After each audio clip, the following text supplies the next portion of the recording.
seguindo essa linha de pensar a evolução da sua própria intervenção no partido e as várias proposições que você fez, eu queria destacar o seguinte: existe uma transição daí, eu digo uma transição falando aí das suas posições políticas nesse período.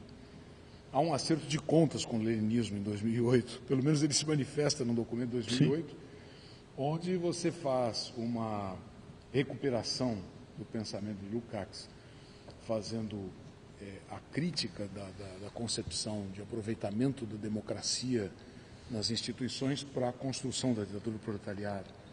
E aí faz uma crítica do leninismo. Então aparece, no meu entendimento, pelo menos do que eu conheço, aparece aí talvez num primeiro momento essa defesa da democracia como um elemento chave. Aliás, uma discussão que vem depois do muro. É importante lembrar o Carlos Neus Coutinho, a discussão da democracia como valor universal. Ele mesmo depois faz todo um texto sobre isso, porque esta questão da democracia vem com muita força. E aí eu queria até recuperar aqui,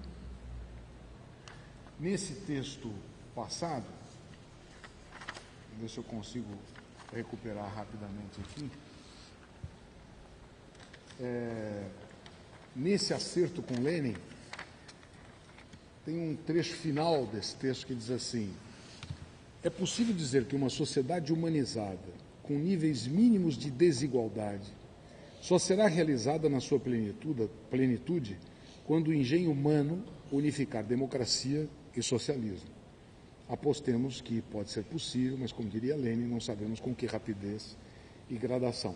Então, a questão que eu colocaria agora, já transitando para, muito rapidamente, vamos ver se os nossos web ouvintes trarão mais questões, pensando um pouco perspectivas, mas ainda querendo nos debruçarmos sobre essa experiência passada. O movimento socialista no Brasil, a esquerda de uma maneira geral, fez uma aposta, a grande maioria dela, fez uma aposta na construção de um grande partido de massa, que foi o PT. Nesse mesmo período, enquanto o muro caía na nossa cabeça, né, o PT era uma grande vitória. Ele era um partido de massas socialista, apostava na perspectiva, aposta, enfim, programaticamente, na perspectiva socialista, de uma forma confusa, com muitos problemas. Essa defesa da questão democrática, ela já era clara nesse período? Como é que você enquadra o desenvolvimento dessa ideia nesse período? Trata-se, na verdade, de uma questão que é preliminarmente filosófica, né? Nós fomos formados, a minha geração foi formada a partir de uma visão, né, eu diria, uniformizadora do marxismo, que vem predominantemente da Academia de Ciências da União Soviética, né, e que tem alguns laivos, né, de modificação, né, no marxismo francês, no marxismo althusserano, né, e até no marxismo originário do maoísmo, mas que, na verdade, encerrou o marxismo numa espécie de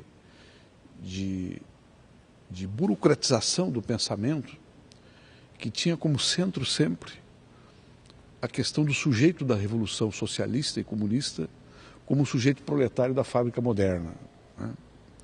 Então, esse ponto de partida metodológico do marxismo incidente sobre a ação política, né, ele foi patrolado pela história, né? Quer dizer, há uma evidência empírica, né, de que a classe trabalhadora, se foi em algum momento, as classes operárias em geral, se foram em algum momento, né, suscetíveis de serem sujeitos de uma revolução socialista, né, para construir um Estado a partir da organização fabril e do controle direto das massas, deixaram de ser, a partir de um certo momento em que a natureza do desenvolvimento capitalista mudou, né, completamente, né? Isso não revoga a crítica do marxismo ao capitalismo, mas coloca a classe operária numa outra situação histórica e numa outra relação com as demais classes sociais. E aqui eu me reporto a um trecho do Trotsky, inclusive, que está lá numa das suas obras, inclusive transcrita na História do Marxismo do Oblong. O Trotsky, que era uma figura brilhante, né, um quadro político inteligentíssimo, né, com todos os erros e acertos que ele cometeu, como o próprio Lenin, ele dizia o seguinte, num determinado momento da sua obra, que eu sempre apresento para os meus amigos trotskistas, né, alguns até bastante íntimos, né, quando nós discutimos a questão do marxismo. O Trotsky diz: se durante esta Segunda Guerra Imperialista, Segunda Guerra Mundial, a classe operária não assumir o papel histórico que ela deve assumir nos países imperialistas, nós temos que conceber que é necessário compreender que houve uma grande mudança de função da classe operária no que se refere à sua condição de sujeito político universal do socialismo e do comunismo. O conteúdo é esse, a forma pode ser outra. Então, eu acho que as modificações que ocorreram na sociedade capitalista, né, e o Gors chama atenção disso já na década de 60, de uma maneira isolada, elas não permitem mais que se raciocine, que se tenha, né, a capacidade de, através de um raciocínio e de uma metodologia marxista mesmo, chegar à conclusão de que a classe operária está à espera, né, de uma nova situação revolucionária para se tornar sujeito universal do socialismo, né, sujeito universal da propagação da ideia de socialismo, de constituição do novo Estado. Bem, isso derruba por terra a teoria leninista do partido. Por que derruba? Né? Não é que o Lenin, né, com o seu jacobinismo revolucionário, tivesse errado naquela época de querer organizar um partido que tinha um cerne organizado na fábrica para derrubar o czarismo. Eu acho que o Lenin estava correto, né, ao propor esse tipo de partido. Mas isso derrota a concepção leninista do partido como uma teoria universal, né, das transformações em direção ao socialismo. Né. Isso arquiva esta possibilidade. E isso requer que nós pensemos a questão do socialismo a partir de uma outra ótica. E qual é a outra ótica? A ótica é nós deixarmos, né, aquela visão clássica do marxismo positivista naturalista, cuja expressão mais importante vem do Engels, nem é do Marx, né, de que existe uma marcha da humanidade em direção a uma situação melhor, em direção ao socialismo. E que cabe ao sujeito proletário apressar e organizar essa marcha. Né? Isso nos demonstra que a história é totalmente indeterminada, né?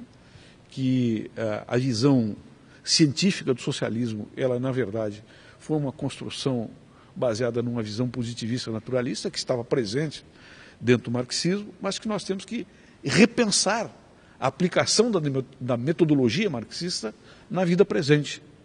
Isso significa buscar o quê? Novos sujeitos, né, para que nós possamos compor um arco de forças na sociedade, para que o socialismo seja possível, que esse arco de força seja responsável por uma maior democratização da sociedade e não por uma ditadura, né, e que nós pensemos, né, mais do que numa base social para isso, pensar também de quais os instrumentos concretos que nós temos hoje dentro da sociedade capitalista para adiantar os germens de uma nova sociedade. Isso aí tem exemplos concretos e tem já formulações teóricas. Né? Eu diria, por exemplo, que o pensamento, né, que está colocado pelo eu falei o nome do nosso teórico há pouco, do Istvan Meszaros, né, que é a questão do sociometabolismo capitalista que foi mantido nas experiências socialistas e que proporcionou todo o regresso pela agregação de valor e pela criação de castas e classes dentro da sociedade socialista, né, real, né, tem que ser pensada hoje e aplicada diretamente na política. Né. A questão do controle público do Estado, de como é que nós vamos controlar os funcionários do Estado, que eram incontroláveis, e os agentes de governo, que eram incontroláveis nas experiências socialistas reais, pela sociedade. Hoje nós já temos meios tecnológicos suficientemente maduros para que esse controle real da sociedade sobre o Estado, para que um soviete virtual permanente controle, né, as pessoas do governo, né, isso já é uma possibilidade concreta. Então se abrem novas possibilidades para se pensar, né, para se renovar a ideia de socialismo, né, e pensar o marxismo, né, como uma inspiração metodológica, uma fonte filosófica fundamental, e arquivar o marxismo-leninismo, que foi uma abordagem temporal, datada do marxismo, né, e que, na verdade, não tem nem base social, né, nem fundamentação empírica hoje, e nem possibilidade de realizá-la novamente. Não é de graça que os partidos que se avocam representantes do proletariado se avocam para si mesmos, sequer são ouvidos pela classe operária real.